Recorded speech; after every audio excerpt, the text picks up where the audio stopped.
Good day, grade 12s. My name is Carden Madzokere, and welcome to lesson number 6 from my textbook, The Distinction Bound Student.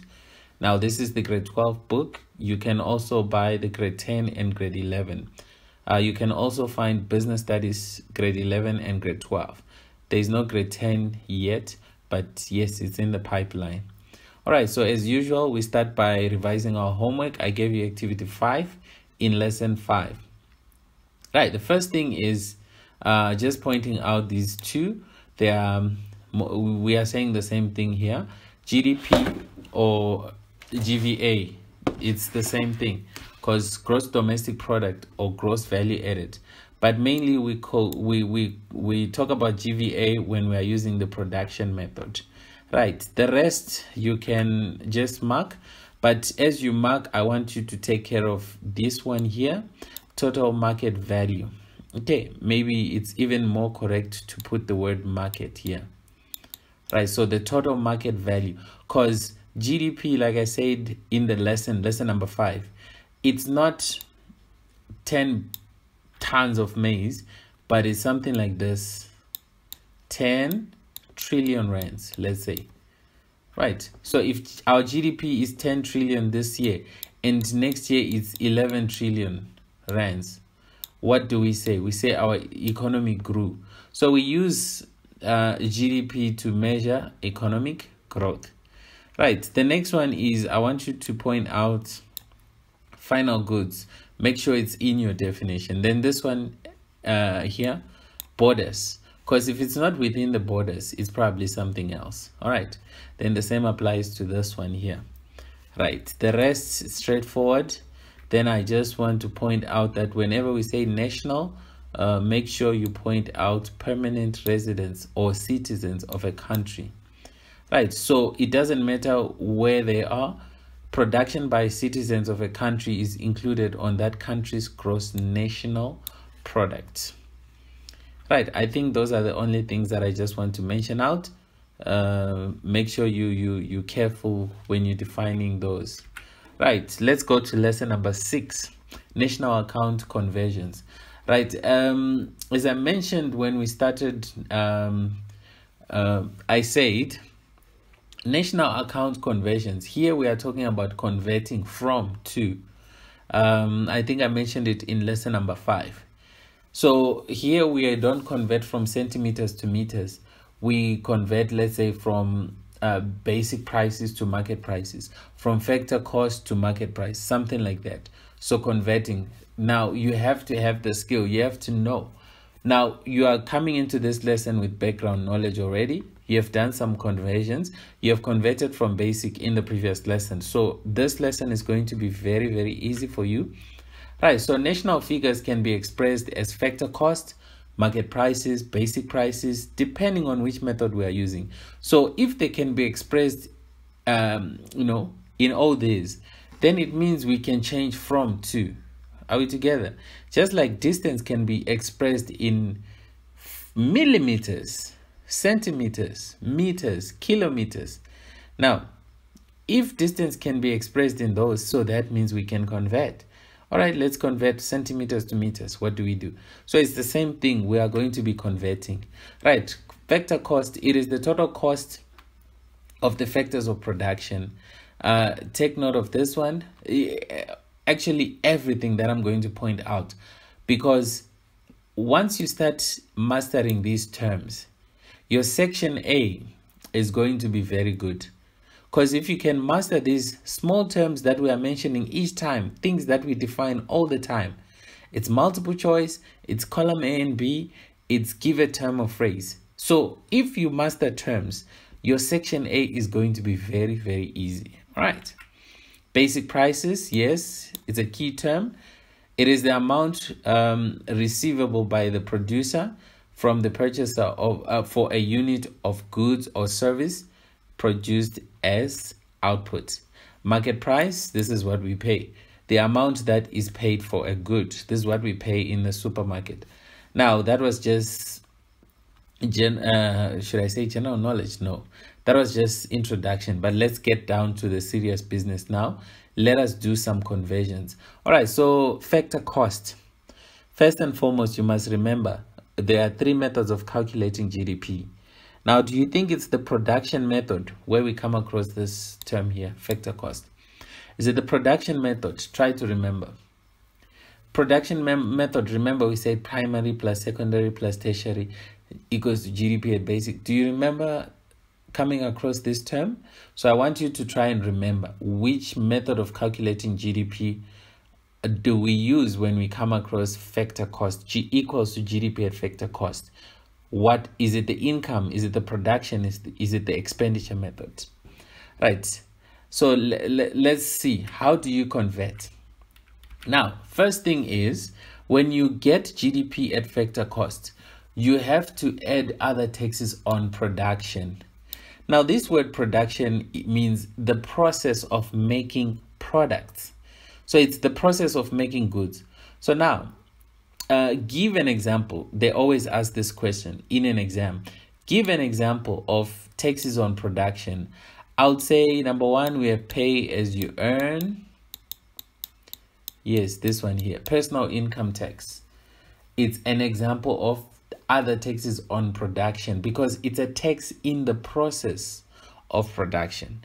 Right, we subtract other subsidies on production. Now the question is, how is it possible? Is it even possible to subsidize production? And the answer is yes, obviously it is. That's why we have it here. They always ask also, give an example of subsidies on production. So here you can, besides saying pay as you earn, you can say employment tax. So we all know what employment tax is. Then here you say employment subsidy.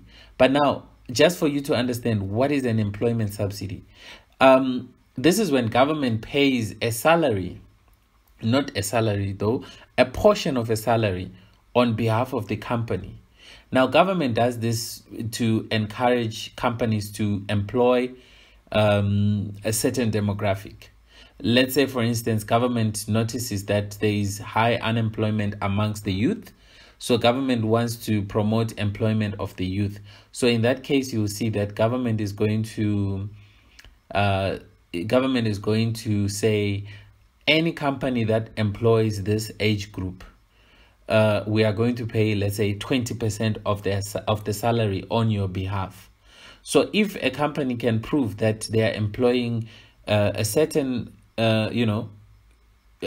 group from the economy, let's say it's women, let's say it's the youth, let's say it's disabled.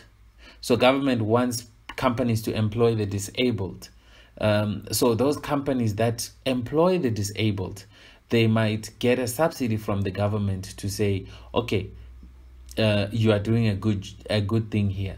So now, if a company, let's say myself, as an experienced teacher, if I go for an interview with a 20-year-old kid that just completed his teaching degree, and we are going for an interview, there is a high chance that the school is going to employ me for my experience, because they know I've produced so many distinctions, I've produced so many 100% pass rates and all that. So it's easy for a company to employ someone like me. But to employ someone from the youth, someone who has no experience, it's difficult. So a company can decide now, should we employ this experienced person and pay him 30,000, or we employ this youth and instead of paying 30,000, government is going to pay part of the salary. Let's say government is going to pay, let's say 6,000.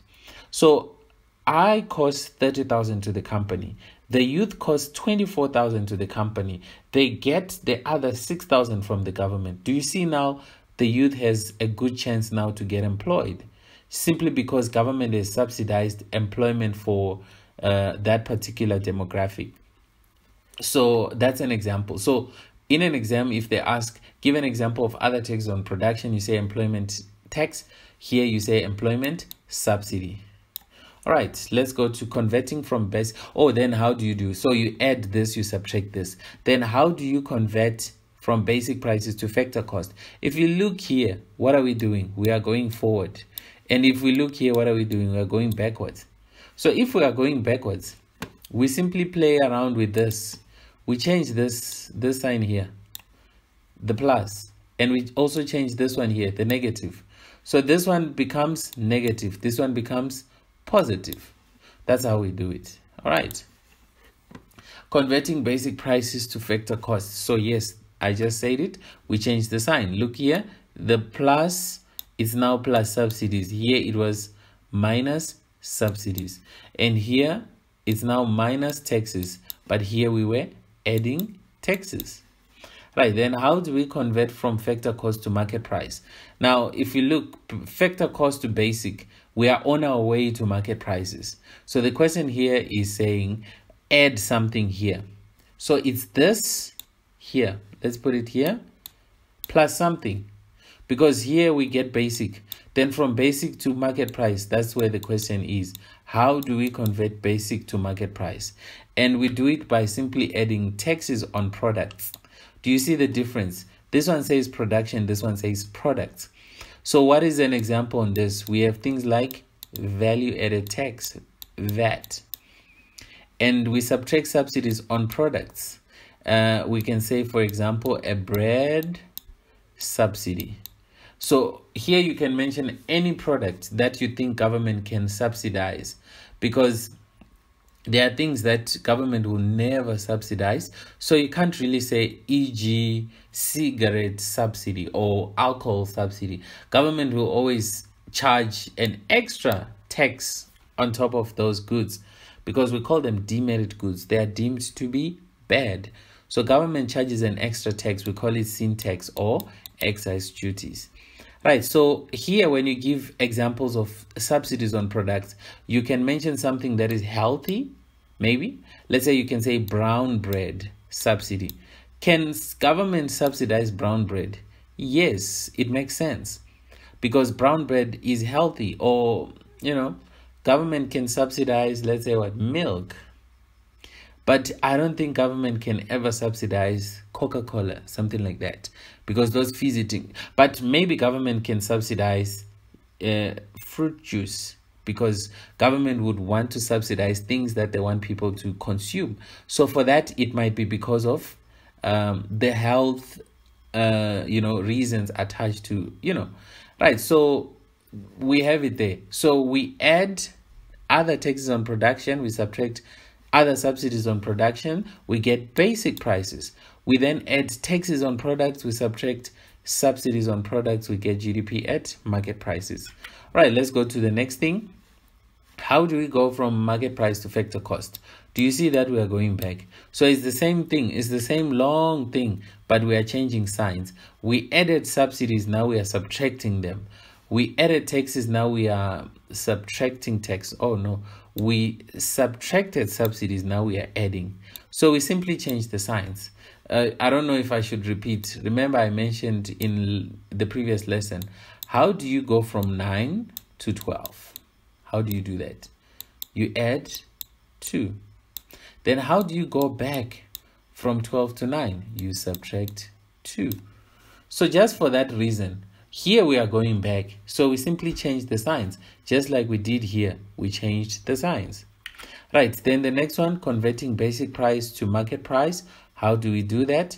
We say GDP at basic prices plus taxes on products minus subsidies on products equals to GDP at market prices. Do you see what this one is? Is the one we did before this. It's the other portion when we did converting GDP at factor cost to market price. Remember, we reached basic prices first. So this one is the other portion of that. Then how do we convert from market price to basic? We change the signs, as simple as that. See, now we are adding subsidies, but here we subtracted subsidies and so on. So I don't think there's anything difficult here. Then converting nominal GDP to real GDP.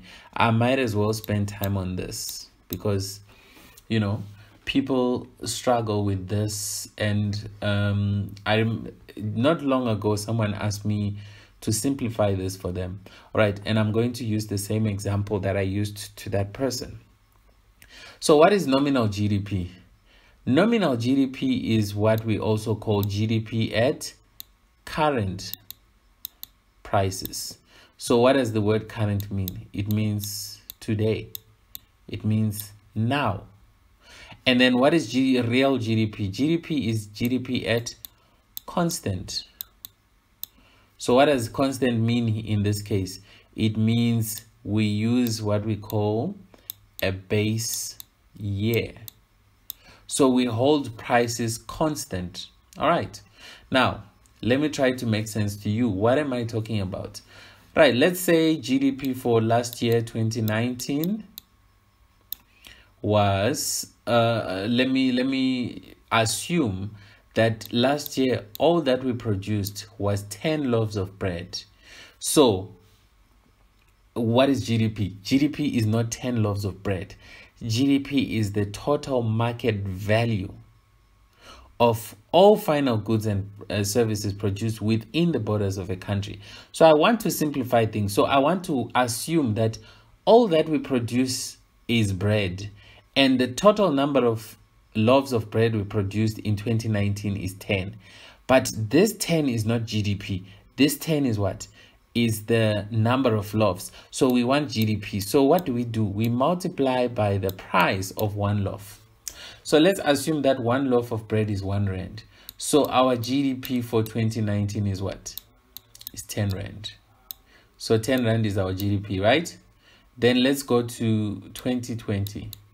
So come the next year, we then encounter problems, and in that year we produce less. So we produce 9 loaves of bread. So you see that there is a decline, right? It's clear, right? Last year we produced 10, this year we produced 9. However, things are different this year. Bread is 2 rand this year. Why would bread be 2 rand this year? There is that thing called inflation, a general increase in prices. So now 9 times 2, what does it give us? It gives us 18. But if we look at this, it shows that our economy went down. Look at this. It shows that our economy went down. But look at this. It makes it seem as if it went up. So why is this so? Because this 2 rand here is representing current prices. So the question is, how then do we solve the problem?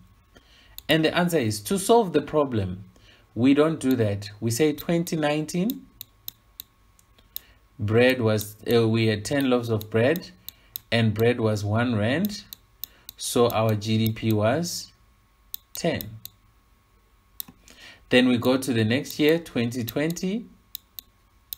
We produce 9 loaves of bread. Then we multiply by a constant price. So we don't change the price.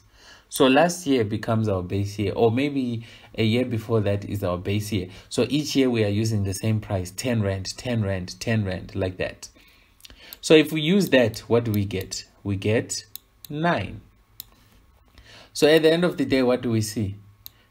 In reality, we see a drop.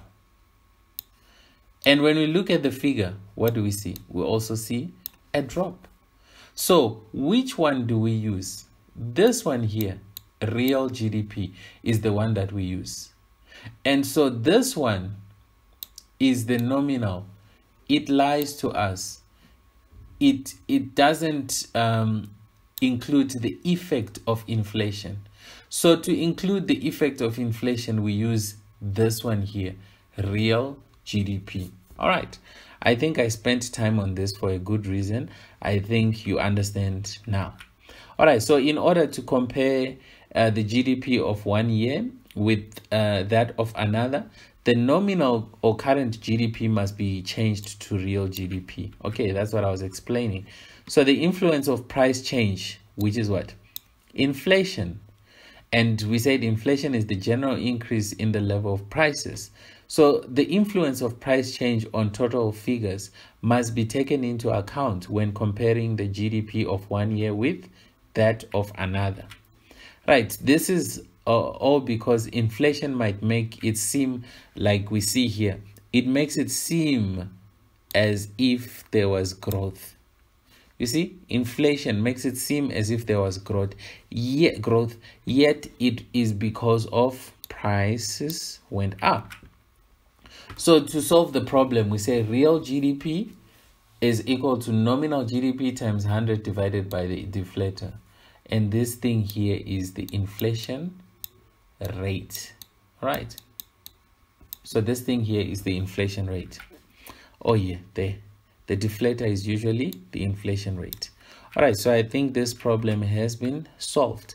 The next one, how do we convert domestic prices to national prices? All right, so GDP, in other words, we are saying GDP to GNP. So domestic to national. So how do we do that? All right, we say, oh, the term domestic production is used to indicate production that takes place within the borders of a country. So you see, this one does not, it can be production by anyone who produces within, regardless of their citizenship. I mentioned it in the previous lesson. I'm Zimbabwean, and my production in South Africa is included on South Africa's GDP, but excluded on South Africa's GNP because I'm not a South African citizen. Right, so an example, yes, that's the one I just gave. And then the term national is used to indicate the output produced by permanent citizens of a nation. E.g., Trevor Noah, a South African actor, does a movie in France. Okay, so if he does a movie in France, he is outside the country. Is it included on South Africa's GDP? The answer is no. Is it included on South Africa's GNP? The answer is yes. Why? Because Trevor Noah is South African. Simple as that. So this will be included in South Africa's GNP, even though, and we can add, and excluded on South Africa's GDP, even though it was acted outside the country. Right, then how do we convert GDP to GNP? So to do that, we say GDP, you see this one here, GDP, GNP. We say plus primary income from the rest of the world minus primary income to the rest of the world. We get it. Then how do we do the opposite? We change the signs. So as simple as that. We now subtract primary income from the rest of the world. We're now adding primary income to the rest of the world. All right, so you do your homework. We are going to revise your homework in the next lesson. So you can pause the video and then you can do your homework. Right, thank you so much. It was quite a long lesson and I hope you got something out of it. And please subscribe to the channel. Tell your friends to join for some lessons. Don't pass alone. You might as well pass with your friend. It's nice to have people passing together than just a few. All right, thank you so much.